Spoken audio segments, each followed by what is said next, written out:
Bonjour, que nous réserve le Bitcoin? C'est ce que nous allons voir dans l'analyse du jour. Mais avant de commencer, n'oubliez pas de vous abonner, de mettre un petit pouce bleu et de laisser un commentaire. Alors avant de commencer la vidéo, je vais faire un petit aparté. Comme vous savez, en général, en juillet-août, je suis un peu plus relax sur les cryptos, c'est un peu mes vacances crypto. Du coup, chaque année, en général, en juillet-août, je fais une, voire deux vidéos maximum par semaine. Mais bon, cette année, vu que j'ai déjà pris des vacances tout l'hiver, je suis parti 4 mois en Asie et donc j'ai fait moins de vidéos que d'habitude, je vais procéder autrement. Je pense que je vais garder 3 vidéos au moins 3 vidéos par semaine et ce sera le lundi, le mercredi et le vendredi. Le lundi, début de semaine, mercredi, milieu de semaine et vendredi avant le week-end. Voilà, alors ça, ce sera si je vois qu'il y a assez de monde, hein, parce qu'en général, pendant les vacances, il y a toujours moins de monde. S'il y a assez de vues, je garderai les 3 vidéos, sinon je redescendrai peut-être à une ou deux. Mais voilà, pour l'instant, je pense j'essaierai de tenir au moins 3 vidéos en juillet-août, et donc on commencera, eh bien, semaine prochaine. Voilà.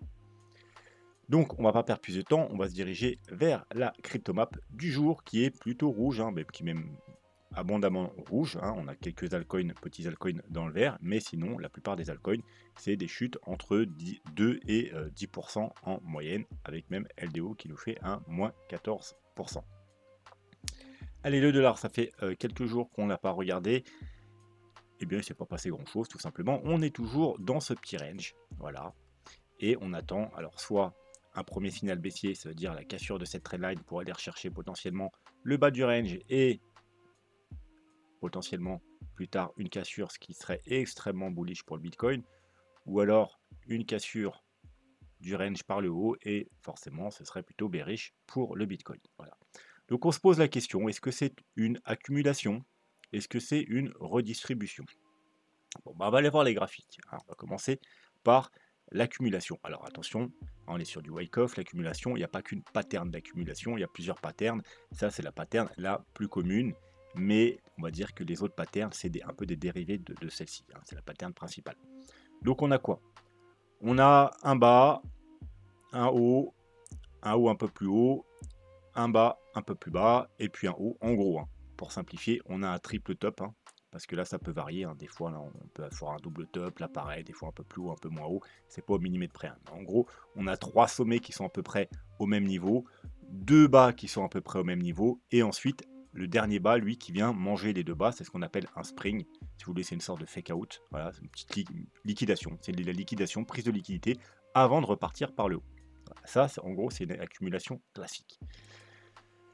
Donc bah, ce qu'on peut voir ici, bah, c'est qu'on n'a pas ça. Ouais, on n'a pas ça. Par contre, on l'a ici en petit frame sur du daily. Vous voyez, on a eu une mini accumulation. Hein. On a 3 sommets, 1, 2, 3 qui sont à peu près au même niveau. On a 2 bas à peu près au même niveau. Et puis on a le spring. Voilà. Ici, c'est une mini accumulation, ce qui nous a emmené ensuite cette hausse. Voilà.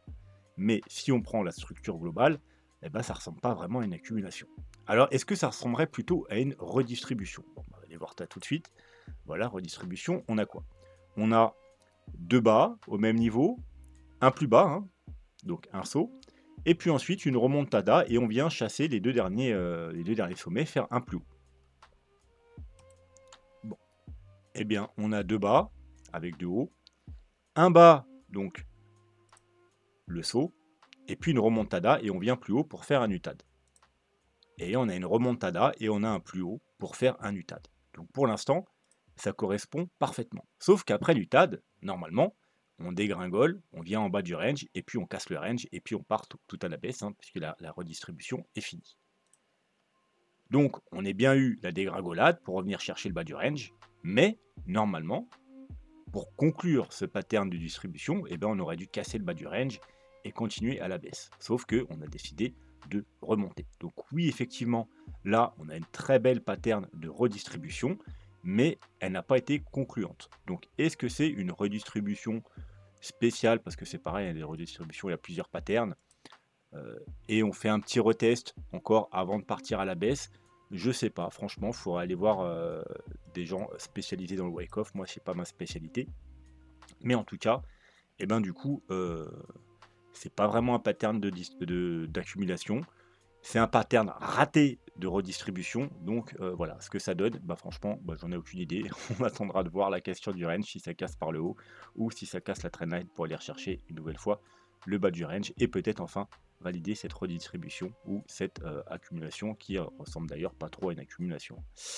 Mais voilà, alors psychologiquement oui, hein, ça ressemble à une accumulation parce qu'on a quand même, vous voyez, des sortes de petits, on pourrait voir une sorte de grosse épaule là, puis ouais, une tête et puis une épaule là, vous voyez, une épaule, une tête, une épaule. Ce qui est en quelque sorte une pattern d'accumulation, mais voilà, ou de bottom. Mais voilà, en tout cas, pour valider tout ça, il faudra casser soit par le haut, soit par le bas. Le Bitcoin, il s'est pas passé grand-chose. Alors, qu'est-ce qu'on voulait que le Bitcoin fasse pour monter? On voulait déjà, premièrement, qu'il casse les 62 000 $. S'il cassait les 62 000 $, on serait parti fort probablement rechercher la grosse résistance sur les 64-65 000. Alors, on va pas rentrer dans les détails aujourd'hui, mais je vous invite à aller voir la vidéo d'hier où on a tout ça en détail. Donc pourquoi 62 000 $, vous pouvez le voir très bien en daily, hein, vous voyez. Le 25, hop, on a bloqué ici, on a fait une mèche, mais on a réintégré. Le 26, on a fait une mèche, on a intégré. Hier, voilà, ce qu'on voulait voir, c'était une clôture daily au-dessus de ce niveau, mais on a fait une mèche et on a réintégré.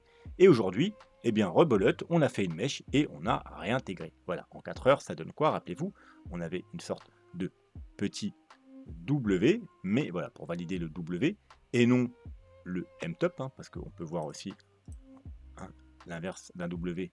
Voilà, c'est un M-top, hein, la même que la structure plus grande qu'on a hop, en weekly. En weekly, hop, on a un potentiel M-top qui pourrait se transformer en W si le bas tenait et qu'on remontait et qu'on cassait ce niveau-là. Ça se transformerait, bon, ça va pas ressembler grand-chose, mais ça se transformerait en W. Voilà, donc un M peut se transformer en W et un W peut se transformer en M-top. Voilà, donc ce potentiel W, on voulait qu'il se valide. Il n'a pas été validé. Donc on est reteste ici et il pourrait se transformer et bien tout simplement en M-top pour décider d'aller plus bas. Voilà, en quelque sorte, hein, vous avez un petit range ici. Voilà. Donc malheureusement, on n'a pas validé la cassure de ce niveau et on va potentiellement plutôt valider la cassure baissière, ce qui nous emmènerait à retester bien le bas. Alors notamment, on a hop, voilà, on pourrait revenir une nouvelle fois tester ce bas là, tester ici la mèche là, voire faire un nouveau plus bas, puis on verra hein, quand on sera vers là ce que ça va donner. Alors, si vous voulez plus de détails sur ce que ça pourrait donner, allez tout simplement voir la vidéo d'hier où on s'occupe des time frames un peu plus grands, où on voit les gros niveaux de support, hein, notamment si on casse le niveau des 60 000 $, et là on parle du weekly, il y a de fortes chances qu'on retourne aux 51 000 $. Mais bon, il y a tout ça dans les vidéos précédentes. Aujourd'hui, comme je vous l'avais dit, on va plutôt s'intéresser à l'update sur les plans Elliott Wave. Alors, pour les nouveaux sur la chaîne, vous avez un petit tuto ici dans les voir. Alors, il y a plein de vidéos intéressantes à voir ici, hein, et notamment tuto sur les vagues d'Elliott. Allez le voir absolument pour comprendre ce que je raconte. Mais également pour comprendre ce que racontent les autres analyses, que ce soit sur YouTube ou des autres plateformes, qui parlent également d'Elliott Wave. Voilà. Et puis si vous voulez soutenir la chaîne, j'en profite, eh bien il y a les liens d'affiliation ici, c'est toutes les plateformes que moi j'utilise sur les cryptos, pour trader ou pour investir. Et si vous voulez vous diversifier, Trade Republic, meilleure plateforme pour investir sur les marchés traditionnels. Voilà. Et puis si jamais vous n'avez pas besoin d'affiliation, mais vous voulez soutenir financièrement la chaîne, vous pouvez soit faire un petit don par le merci ici, ou tout simplement faire un petit don en crypto, vu qu'on en a les cryptos, avec les adresses qui sont ici, ou alors vous me demandez une adresse de la crypto de votre choix. Bref, revenons-en sur les plans Elliott Wave. Donc on a deux plans. On a ce plan-ci, alors on va dézoomer pour s'il y a des nouveaux. Donc ici, on a le départ du bull market. Un bull market en Elliott Wave, c'est une tendance haussière, c'est une impulsion. Une impulsion se fait en 5 vagues haussières. Donc c'est les grosses vagues qu'il y a ici, les vagues jaunes. 1, 2, 3, 4, 5. Dans ce plan-là, on est dans la vague 3 jaune. Hein. On attend qu'elle se termine et puis ensuite on aura une vague 4 et une vague 5 pour terminer le bull market. On va repasser en daily.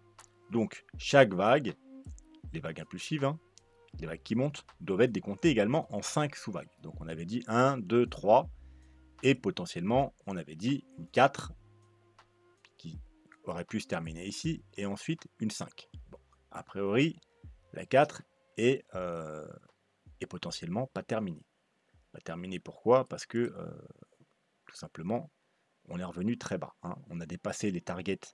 Alors, du coup là, si on sera terminé ici, on a une vague 1, une vague 2, mais vous savez qu'une vague 2, 70% du temps, elle va chercher les 0,5, 0,618. Bon, là, on a déjà dépassé. Alors attention, ça annule pas du tout un scénario, hein, parce que c'est 70%, ça veut dire qu'il reste des pourcentages. Une vague 2 peut retracer jusqu'au bas de la 1. Ça veut dire elle peut se terminer en double bottom. Voilà. Mais c'est pas quelque chose à privilégier, vu que ça doit représenter, je crois, pour faire un double bottom dans une vague 2, genre 10%, à peine, même pas 10% d'écart, hein. Donc, bien entendu, en général, on préfère miser sur 90% que sur 10%. Voilà. Donc du coup, ce scénario-là, avec la 4, excusez-moi, terminée ici, n'est pas à privilégier. Il faut plutôt prendre le scénario avec une 4 qui n'est pas terminée, et du coup, on serait dans une correction en flat, une A, une B, et puis là, on est en train de faire la C tranquillement. La C, il nous faut 5 vagues, donc 1, 2, 3, on doit avoir une 4 quelque part. Alors, est-ce que là, c'est une mini 4 et on aura la 5, ou on n'a pas encore eu la 4 et la 5, mais en tout cas, il nous manque 4 et 5. Et sur le RSI, bien entendu, la vague 5, on doit voir une divergence, hein. Alors, rappelez-vous ce que je vous ai dit justement hier. Sur le RSI daily, on est en survente. Ça arrive une ou deux fois par an et en général, c'est des bottoms. Alors, pas pile poil la zone de survente, parce que ce qui se passe de temps en temps, c'est justement, on a un bas, on remonte, et ensuite on vient faire un bas, soit double bottom, soit légèrement plus bas, et une divergence, hein. Voilà, à peu près comme ici. Vous voyez, on est venu faire un léger plus bas ici, par rapport à ici, et on a une divergence. Vous voyez, on est venu chercher la zone de survente, mais c'était pas le bottom. On est venu faire le bottom juste après, avec une belle divergence. Et ça collerait justement parfaitement au plan, puisque il nous faudra cette divergence ici, cette petite divergence, pour la dernière sous-vague. Si vous voulez, vous avez une vague 1, une vague 2, une vague 3. Donc là, on a dit, justement, c'est potentiellement une vague 4, hein, soit qui est en train de se faire, soit qu'il va se faire plus tard. Et puis ensuite, on verra une vague 5, mais en divergence, c'est-à-dire faire un plus bas ou un double bottom, et ensuite remonter. Donc voilà, donc ça, c'est le premier plan. Mais c'est pas à privilégier. Pourquoi c'est pas le plan à privilégier? Tout simplement parce que, eh bien, vous voyez que, alors, sauf si on va pas plus bas ou qu'on ne dépasse pas ce bas-là. Mais si on casse ce bas-là, hein, le bas ici, donc les 56 000 $, on sort de la target de la vague 4. Alors encore une fois, ça élimine pas le scénario, mais ça réduit les probabilités. Parce qu'une vague 4, les probabilités les plus probables, c'est 0,382, c'est ce niveau-là, c'est les 60 000 $. Ensuite 0,5, 56 000. Et ensuite, c'est beaucoup plus rare, surtout que la vague 1 était faible, la vague 4 doit être forte. Ah oui, non, remarque, la vague 1 était faible. Donc oui, donc normalement, c'est ça la target principale. Mais rarement, ça vient en dessous, hein. Alors, c'est une vague 4, hein. Ça peut. Alors, la target suivante, du coup, on va quand même la mettre. On va essayer d'être à peu près ici. Hop là. La target suivante. Alors, on doit être... Hop, voilà. C'est les 0,618. Et ce serait 51 000 $. Voilà, donc vous le savez, justement, c'est la target qu'on a, les fameuses 51 000 $. Donc ça correspondrait effectivement, et puis ce serait pas loin également de la target, vous voyez, de la flat. Bon, mais malgré tout, je privilégie pas ce scénario pour soi, parce que vous voyez que la 4, elle est très longue quand même, hein. La 4, en fait, c'est une vague qui corrige la vague 3. Donc vous voyez qu'en général, une vague corrective, vous voyez, vous avez une vague impulsion, et puis c'est une correction. Une correction, ça corrige. C'est pas censé durer 3 fois plus longtemps que la vague d'impulsion. Donc là, vous avez l'impulsion, la vague 4, elle est plus longue que la vague d'impulsion. C'est quand même rare. Et vous voyez que c'est pas joli. C'est pas joli. Normalement, voilà. Là, c'est bon. Là, c'est moins bon. C'est pas joli. Donc c'est pour ça que je privilégiais pas ce scénario. Au contraire, je vais plutôt privilégier ce scénario. Alors, scénario global, c'est le même, hein. On a une vague 1, une vague 2, une vague 3, une vague 4 et une vague 5, sauf qu'on a déjà terminé la vague 3 jaune et qu'on est dans une grosse vague 4. Donc là, forcément, ça dure plus longtemps, normal, parce qu'on corrige pas seulement ce petit mouvement-là, on corrige tout ce mouvement-là. Et là, vous voyez que c'est graphiquement, c'est joli. Vous voyez une vague 1, une vague 2, une vague 3, une vague 4. Donc, les targets de la vague 4, les targets principales, alors il y avait les 0,236 qu'on a déjà atteint, donc ça c'est fait. Et ensuite, on a les 0,38,2 et les 0,5. Voilà, ici. En plus, je vous ai dit qu'on est dans une flat A, B, C. Les targets de la flat, bon, alors il y a le double bottom ici, bien entendu, au 57 000, 56, 57 000. Et ensuite, on a le petit rectangle ici qui représente les 1,13, 1,23,6 et pour finir, les 1,61,8. Et vous voyez que les 1,13, 1,23,6 correspondent parfaitement en plus à la target de la vague 4. Donc d'ailleurs, voilà. D'un point de vue, et je parle juste d'un point de vue héliotisme, j'aimerais bien qu'on descende au moins aux 53, 54 000. Pourquoi? Eh bien, ça validerait totalement ce scénario. Hein. Du coup, ce scénario, voilà, il serait encore beaucoup moins à privilégier. Et du coup, voilà, on pourrait garder ce scénario vraiment en principal et les autres, les mettre vraiment de côté, les garder un petit peu dans un coin de nos têtes, mais les mettre de côté parce que vraiment, ça augmenterait considérablement les probabilités qu'on soit bien dans ce scénario, si on vient chercher pile poil, par exemple, les 54 800, ça veut dire pile poil la target et de la flat et les 0,38,2 de cette vague-là. Voilà, ce scénario serait vraiment à privilégier à 80-90%. Voilà. Alors que si on s'arrêtait là ou qu'on s'arrêtait en double bottom, je privilégierais quand même ce scénario, mais effectivement, il resterait quand même pas mal de possibilités dans ce scénario-là. Voilà, ce que j'aimerais éviter. Bref, et alors, vous allez me dire, donc ok, là c'est 53-54 000 $, mais les 50, tu nous as dit qu'il y avait un gros support aux 51 000. Alors, c'est pas parce qu'il y a un gros support aux 51 000 qu'on est obligé d'aller rechercher. Hein, c'est un gros support. On n'est pas obligé d'aller rechercher un gros support.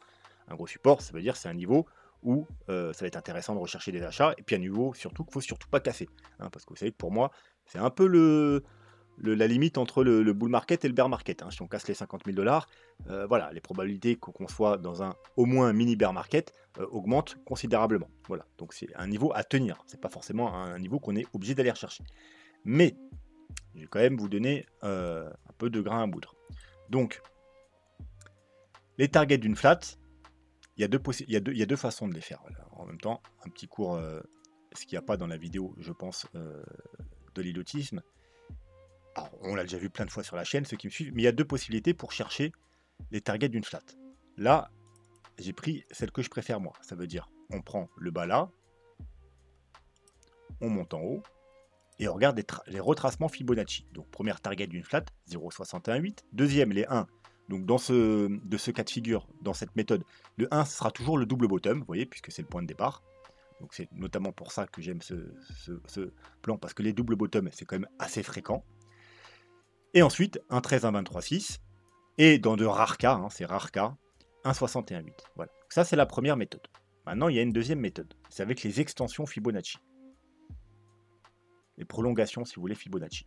Donc, on part du départ, on va au bas de la A, en haut de la B, et voilà. Donc, on a les 0,61, 8 ici, on a les 1 ici, et vous voyez, du coup, on n'a pas de target au double bottom. Alors que les double bottom, c'est quand même quelque chose qui arrive assez régulièrement. Et ensuite, on a les 1,13, 1,23, 6, et puis pour finir, les 1,61, 8. Voilà. Donc là, vous voyez que la target minimale, c'est les 44 000 $.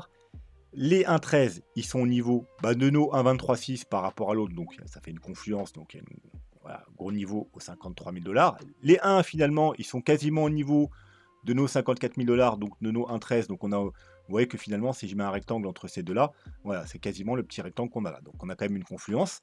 Mais par contre, nos 1,23,6, vous voyez qu'ils sont tout seuls au milieu nulle part. Ils sont effectivement aux 51 300 $. Voilà, donc on a quand même cette petite target.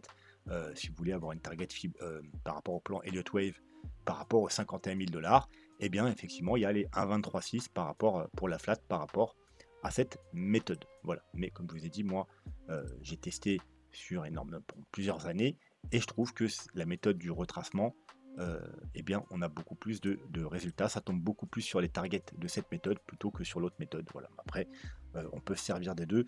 C'est pas trop un problème. En général, les targets sont quand même assez proches. Donc eh bien voilà, hein, le scénario et le wave, finalement, il n'y a pas grand-chose qui change, hein, mais bon, bien faire un update, puisque ça faisait quand même pas mal de temps, enfin pas le jour qu'on n'avait pas fait de petit update. Voilà. Et puis qu'une fois qu'on aura trouvé cette vague 4, eh bien on aura une vague 5. Et lorsqu'on aura trouvé cette vague 4 et qu'on commencera à monter, eh bien je pourrais vous donner les targets précises de cette vague 5, et donc les targets pour la fin du bull run. Alors pour l'instant, hein, elles ont été mises là Mais voilà, on n'a pas de c'est juste provisoire, c'est pour vous donner une idée, hein. Donc avec ce scénario-là, bien entendu, c'est le scénario le plus faible, donc ça nous donne des targets grosso modo entre les 100 et les 135 000 $. Les autres scénarios, c'est beaucoup plus bullish, hein. Il y avait même un troisième scénario, rappelez-vous, qui nous donnait des targets à entre 3 et 500 000 $. Mais voilà, pour l'instant, je privilégie ce scénario-là. Bon, pour finir, on va aller voir un petit altcoin qu'on m'a demandé en commentaire. Donc c'est Engine. Engine, on ne l'a pas analysé depuis très très longtemps. Je me rappelle, on l'a analysé lors du dernier bull run, hein, quelque chose là-dedans, bull market. Mais depuis, on ne l'avait pas revu. Voilà. Bon, ben encore un qui est venu faire un nouveau plus bas. Voilà. Donc, alors, je me rappelle quand j'ai, enfin, pas que, hein, mais quand je donnais des conseils ou, enfin, conseils d'amis, pas conseils d'investissement, et où quand j'ai sorti le portefeuille de la chaîne, où je disais qu'il y a une règle à respecter, que vous soyez défensif, agressif ou équilibré, il faut quand même avoir une bonne majorité de Bitcoin et d'Ethereum en portefeuille. Et il y en a beaucoup qui me disaient, mais oui, mais tu vas pas gagner, on gagne pas beaucoup, c'est pas suffisant, il faut plus d'alcool, machin, etc. Bon, bah pour ceux-là qui n'écoutent pas et qui n'ont pas ou très peu d'Ethereum et de Bitcoin, voire à la rigueur de BNB, comme aussi j'aime beaucoup BNB, dans leur portefeuille, j'espère bien pour vous que vous avez pioché les bons altcoins. Parce qu'on l'a vu, hein, ça fait déjà 3 altcoins depuis 2 semaines qu'on analyse, qu'ils ont fait des nouveaux plus bas, hein. Donc peu importe où vous avez acheté là, ou malheureusement sur les sommets ou là, bah là, la gueule de votre portefeuille, il doit tirer la gueule, votre portefeuille, hein. Vous êtes en négatif, vous êtes fortement en négatif. Voilà. Alors que si vous avez une majorité de Bitcoin et d'Ethereum, même si dans votre portefeuille, il y a 3, 4, 5, 10 altcoins qui sont dans cette configuration-là, bah, techniquement, votre portefeuille, il est toujours en positif. Bien entendu, si vous avez acheté au bon moment, lorsque on vous l'avait dit sur la chaîne. Donc voilà, donc encore un altcoin qui a fait un nouveau plus bas. Donc qu'est-ce qu'on a? On a un altcoin qui est sorti en 2017, en fin 2017. Hein. Donc on a eu le petit pic, là, le grand boom. Pourquoi? Parce que c'était le rush des altcoins, hein, au mois de décembre-janvier 2018, où vraiment les altcoins, ils ont explosé. Et puis ils ont connu leur top, la plupart, aux alentours entre le 5 et le 15 janvier. Et puis ensuite, bon, bah, bear market, voilà, ici. Et puis voilà, là, ça doit être le Covid, hein, voilà, grosse mèche du Covid qui a été rachetée. Et vous voyez que là, c'est le top, hein, si on enlève la mèche, c'est le top de 2018, qu'on est venu retester là. Donc ça a entraîné une grosse chute. On est venu là bloquer pendant. Elle est en mensuel, hein, les gars. Ouais, j'ai oublié de vous dire en mensuel. Là. Donc on est venu bloquer pendant 1, 2, 3, 4, 5 mois sur ce niveau. Donc vous voyez qu'il y a vraiment un très très gros niveau aux alentours des 20-22 centimes. Hein. On va arrondir aux 20 centimes pour être gentil. C'est plus simple, les 20 centimes.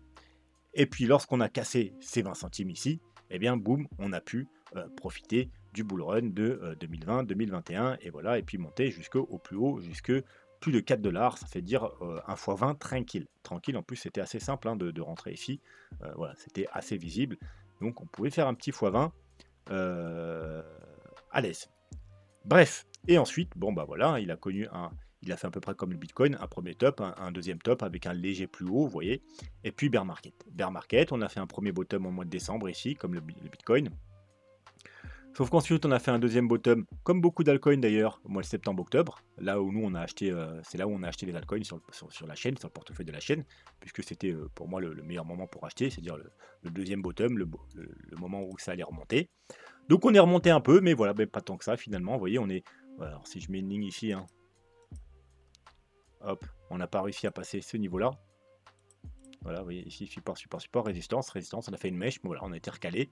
Et puis voilà, on revient chercher le gros niveau, mais là on est en train de le casser. Donc ça déjà, c'est extrêmement bearish. Hein. C'est un énorme support, hein, vous voyez, qu'il a fait résistance en gros de décembre 2017 jusqu'à janvier 2021, donc allez, on va être gentil, décembre 2020. Pendant 3 ans, il a fait résistance. On l'a cassé.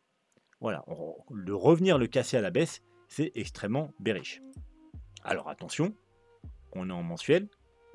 Donc c'est un support mensuel, c'est un support très long terme, mais le mois n'est pas fini. Bon, après, vous allez me dire, il reste 2 jours. Bon, mais vous savez que pour les gros time frames, il faut absolument une bougie de confirmation, parce qu'on pourrait conclure comme ça, et réintégrer avec la bougie suivante, pas de bougie de confirmation. Et là, par contre, ce serait un très bon moment pour acheter. Hein, si on réintègre, alors si jamais, hein, dans 2 jours, vous voyez qu'on remonte au-dessus, ou alors que le mois prochain, on réintègre avec la bougie suivante, c'est un très bon moment pour acheter parce que du coup, vous serez sur un très bon niveau, hein. Bien entendu, vous serez sur le bottom et puis en plus, du coup, on aura récupéré la grosse résistance et donc on serait sur un gros support. Et puis après, rien ne vous empêche, si ça arrive, et ben même de mettre un petit stop sous le plus bas qu'on a fait là. Enfin, ou qu'on aura fait un peu plus tard. Voilà. Voilà, donc en même temps, vous aurez une petite sécurité. Voilà, c'est ça qui est bien d'acheter les fake out, c'est qu'en même temps, vous avez un stop tout désigné, hein. Si on fake out, on réintègre un stop ici. Si on y revient, en général, c'est pour tout casser, c'est pour aller plus bas. Donc voilà, il y aura un excellent niveau d'achat aux alentours des 22 centimes, si et seulement si on réintègre. Parce que là, je vous rappelle que on est toujours en tendance baissière, hein. On est plus haut, plus bas, on va dire que c'est un double top, et on a des plus bas, plus bas, et puis un nouveau plus bas. Voilà, donc on est en tendance baissière. Ensuite, on va vérifier si on a réussi à casser les 38,2, mais ça m'étonnerait. Alors, bien entendu, il faut se mettre en logarithmique. Voilà, bon, vous voyez, on est venu chercher pile poil, encore une fois, les 0,38,2. On n'a pas passé les 0,38,2, donc voilà, c'est vraiment un altcoin, hein, quand on casse le 0,38,2. Ensuite, en général, on vient rechercher la zone de rechargement de short. De temps en temps, on s'arrête au 0,5. D'ailleurs, il y a un niveau important ici aussi. Mais voilà, là, on a été bloqué au 0,38,2. Donc, quand on ne passe pas les 0,38,2, les probabilités, c'est quoi? C'est d'aller faire un nouveau plus bas. Bon, ben voilà, c'est exactement ce qu'on a fait. Donc, cet altcoin, tant qu'on est dans cette configuration-là, tant qu'on ne récupère pas cette grosse résistance aux 22 centimes, faut surtout pas rentrer. N'essayez pas d'acheter un couteau qui tombe, n'essayez pas d'acheter alors qu'on est en train de casser un support mensuel. Attendez d'avoir des confirmations, au moins en weekly, c'est-à-dire, si vous voulez pas attendre du mensuel, qu'on ait récupéré ce niveau, au moins en weekly. Donc je parle des 22 centimes. Bon, Engine, il est 185 au market cap. Donc, il a encore un peu de marge de progression. Alors par contre, moi, ce qui m'embête beaucoup, alors on va voir déjà, bon, il est listé sur Binance, sur Kraken, sur Get.io, bon, il y a 17 pages, donc ça c'est nickel, il est listé sur la plupart des grosses plateformes. Par contre, alors, œuvre en circulation, 1,4 milliard, œuvre total, 1,8, ça veut dire que tous les tokens ne sont pas encore en circulation. Mais alors là, ce qui est problématique, ce que j'aime pas, moi, c'est l'offre max, c'est illimité. Voilà. Alors, à confirmer, des fois que le market cap se plante, mais en général, c'est plutôt bon. Ce qui veut dire, c'est quoi une offre illimitée? Une offre max illimitée? Ça veut dire que c'est un peu comme une monnaie, hein, c'est un token inflationniste. Ça veut dire que ils vont produire de l'engine coin à l'infini, voilà, tout le temps. Donc forcément, comme je vous l'ai toujours répété, moi, c'est genre d'altcoin, à part si c'est vraiment un gros projet, vraiment très intéressant, et que en plus, hein, ce soit bien géré, ça veut dire que c'est illimité, mais vraiment c'est un petit pourcentage, un très très très faible pourcentage qui sort chaque année, et que, pourquoi pas, il y a, pour contrebalancer un peu, il peut y avoir un système de burn de l'autre côté, hein, de brûler des tokens de l'autre côté, ou quelque chose comme ça, et que vraiment c'est un bon projet, donc il y a de la hype, ou la demande va faire qu'augmenter, et donc compenser le fait qu'on va produire de la monnaie, du token indéfiniment. Voilà, si toutes ces conditions ne sont pas réunies, moi en général, je reste loin de ces projets avec des offres illimitées. C'est un peu comme les cryptos de jeu, hein. Alors attention, il y a deux types de cryptos dans les gaming. Souvent, il y a même des projets qui ont deux cryptos. Une crypto pour le jeu qui vont être à l'infini justement, parce que c'est les récompenses des joueurs, et donc forcément c'est un graphique qui va faire que baisser, puisque bon, déjà ça sort à l'infini, puis en plus les joueurs ils l'ont gratuitement, donc forcément ils la revendent tout le temps. Et des fois il y a un deuxième crypto, c'est pour la gouvernance et tout ça, et donc c'est plutôt sur celui-là qu'il faut miser, hein. Il y en a beaucoup, ils comprennent pas, ils voient un jeu même, il est bien, il a l'air bien et tout, hop, ils vont investir. Faut jamais investir sur les cryptos des jeux, sauf si c'est un token de gouvernance, et encore, faut encore que ce soit un jeu intéressant. Mais voilà, en général les crypto gaming, restez loin, parce que si c'est la crypto qu'on donne en récompense, en général, la plupart du temps, la grosse majorité des cas, c'est infini, et forcément, les gens ils vont que vendre, parce que c'est leur but, hein, ils vont sur le jeu, ils jouent, ils gagnent, ils la revendent, voilà. Donc je comprends pas les gens qui investissent sur des cryptos gaming. Bref, bon c'est un peu le même principe, même si c'est pas un jeu. Voilà, c'est dire que vous allez avoir d'ailleurs, hein, c'est peut-être pour ça que ce graphique il a ce gueule là, hein, tout simplement, on remonte pas parce que il est sorti en 2017, mais voilà, il y a des tokens qui arrivent tout le temps. Et vu que il n'y a pas énormément de hype, je sais pas, vous entendez pas tous les jours ou même toutes les semaines parler des engines, hein, moi ça fait un moment que je n'en ai pas entendu parler, eh bien la demande ne peut pas compenser le fait qu'il y ait des tokens qui sortent indéfiniment. Voilà, tout simplement. Contrairement au Bitcoin où il y a une quantité limitée, il n'y en aura jamais plus de 21 millions. Et non seulement, en plus d'avoir une quantité limitée, tous les 4 ans, il y en a 2 fois moins qui sont produits. Donc c'est vraiment extrêmement bien fait le Bitcoin, hein. C'est vraiment un token déflationniste. C'est-à-dire, tous les 4 ans, il y a de moins en moins de tokens mis en circulation. Il y a de plus en plus de demandes, mais il y a de moins en moins d'offres. Donc c'est ça, c'est exceptionnel Bitcoin. Alors il y a d'autres cryptos qui ont une très bonne tokenomique aussi, mais en tout cas, bah voilà, Engine n'en fait probablement pas partie. Voilà, donc ça, faut être quand même très prudent. Maintenant, si vous voulez investir dans ce projet, il y a 2 choses à faire. Un, il faut aller voir du côté du fondamental, il faut vraiment que ce soit un très bon projet. Il faut aller faire un tour du côté de la tokenomique. Et troisième condition, eh bien, il faut vraiment qu'on récupère ces 22 centimes sur le graphique. Voilà. Sur ce, on va se laisser là. Je vous souhaite un très bon week-end. N'hésitez pas à vous abonner si ce n'est pas déjà fait, à mettre un petit pouce bleu, à me laisser en commentaire l'actif que vous voulez que j'analyse, que ce soit crypto ou autre, hein, j'analyse toutes sortes d'actifs. Si vous avez des questions, c'est également dans les commentaires, je réponds à toutes les questions. Vous pouvez aussi mettre un petit commentaire juste pour soutenir la chaîne et un petit pouce bleu, ça fait toujours plaisir. Sur ce, encore une fois, je vous souhaite un très bon week-end et je vous dis à lundi. Tchuss.